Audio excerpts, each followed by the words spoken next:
Hello दोस्तों, नमस्कार। आज मैं बना रही हूँ गोंद का लड्डू। ये हमारे दादी नानी के ज़माने में बनता था और आज भी बनता है। इसलिए मैं आप लोगों के लिए लाई हूँ गोंद की लड्डू बनाने की रेसिपी। गोंद हमारे शरीर के लिए बहुत ही फायदेमंद है, कैल्शियम से भरपूर है। इसलिए आप इसे ठंड में ज़रूर बनाइएगा। ठंड में आप इसको एक लड्डू दिन में खाएंगे तो सर्दी खांसी आपको कभी नहीं होगा। तो चलिए बनाते हैं गोंद की लड्डू। तो सबसे पहले हमने एक कढ़ाई चढ़ाई है। कढ़ाई में डालेंगे घी।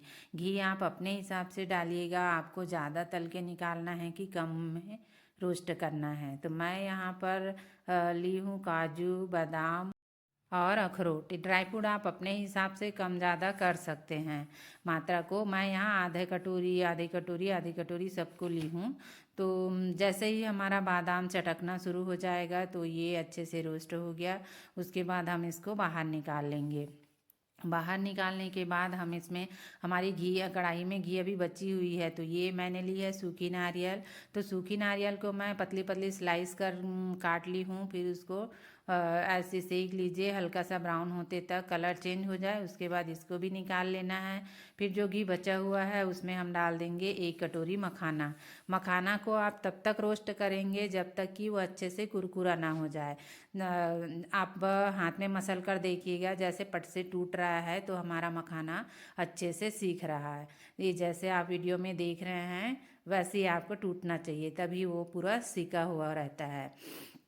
उसके बाद हमने मखाना को पूरा निकाल लीजिए। मखाने को निकालने के बाद उसमें डालेंगे थोड़ी सी घी और उसमें डालेंगे फिर किशमिश को फ्राई करेंगे। किशमिश को मैं पूरी अच्छे से फ्राई नहीं की हूँ, इसको तो रोस्ट ही की हूँ मैं। सारे ड्राई फ्रूट को मैंने रोस्ट की है थोड़ी थोड़ी सी घी में। तो ये जैसे ही आप घी में डालेंगे तो इससे डबल हो जाता है, फूल जाता है पूरा किशमिश। उसके बाद उसको सेक के निकाल लीजिए। फिर थोड़े ज़्यादा घी डालिएगा, 2 बड़ी चम्मच, क्योंकि हम आपका रोस्ट करेंगे गोंद को। गोंद हमारा 1 कटोरी है, तो जैसे हमारा 1 कटोरी गोंद है तो आधा कटोरी आप घी डालेंगे और पूरा डूब जाना चाहिए, क्योंकि गोंद हमारा घी में जाने के बाद फूलता है। तो आप गैस का फ्लेम मीडियम रखिएगा। घी को ज़्यादा तेज़ गरम मत कीजिए, मीडियम गरम में आप डालिए गोंद को। और फिर ऐसे फूल जाए, हल्का सा कलर चेंज हो जाए, उसके बाद आप उसको निकाल लीजिए। ऐसे ही आप थोड़े थोड़े डालकर ही फ्राई कीजिएगा गोंद को, कभी एक साथ मत डालिएगा। थोड़ा थोड़ा ही डालकर उसको फ्राई करके निकालते जाइए। और ये जितना आप, मैं तो छोटा साइज़ का गोंद ली हूँ, अगर आप बड़ा साइज़ का गोंद लेंगे तो और बड़ा फूलता है। तो आप उसको पूरे अच्छे से सेक कर निकाल लीजिए। फिर मैंने आधे कटोरी फिर से घी ली है। घी हमारा गर्म हो गया। फिर डालेंगे गेहूं का आटा। सिर्फ आपको मेज़रमेंट इसी का रखना है, जितना ही आप गोंद लेंगे।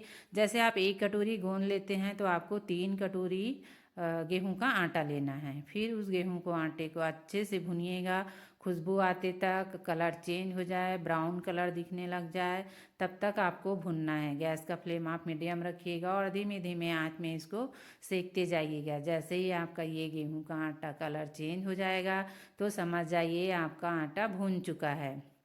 आटा का भुनाई बहुत ज़रूरी है। अगर आप आटा का अच्छे से नहीं भुनेंगे तो आपका लड्डू का टेस्ट भी अच्छा नहीं आएगा।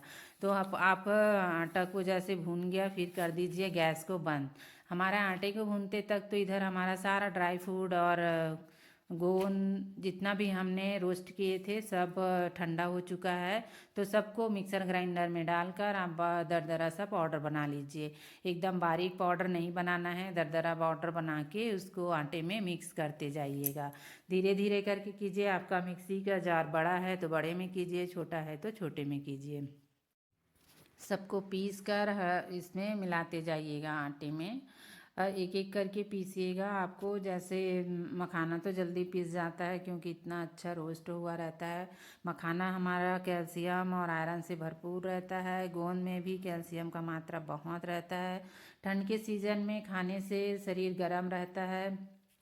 हमने सारे ड्राई फ्रूट को तो दरदरा सा पीस लिया है, लेकिन सिर्फ किशमिश को नहीं पीसे हैं। किशमिश को जैसे ही हमने फ्राई करके निकाले हैं वैसे ही आटे में मिक्स करना है। और उसके बाद गोंद को भी, अगर आप गोंद को हाथ से भी क्रश कर सकते हैं, कटोरी के पिछले हिस्से से भी दबा कर सकते हैं, और मिक्सी में भी हल्का सा दरदरा पीस सकते हैं।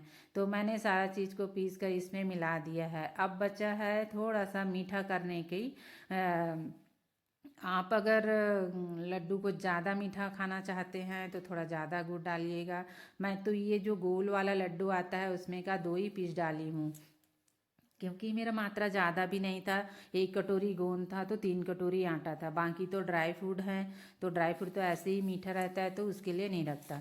आप गुड़ को जितना बारीक कर सकते हैं उतना बारीक कीजिएगा, क्योंकि मेल्ट होने में ज़्यादा टाइम नहीं लगता। मैंने अच्छे से बारीक करने के बाद उसको कढ़ाई में सिर्फ पिघलाई है। इसको कोई आपको तार नहीं बनाना है, ना उबालना है, कुछ भी नहीं करना है, सिर्फ गरम करना है। गुड़ गरम होने के बाद ऐसे मेल्ट हो जाएगा जैसे आप वीडियो में देख रहे हैं।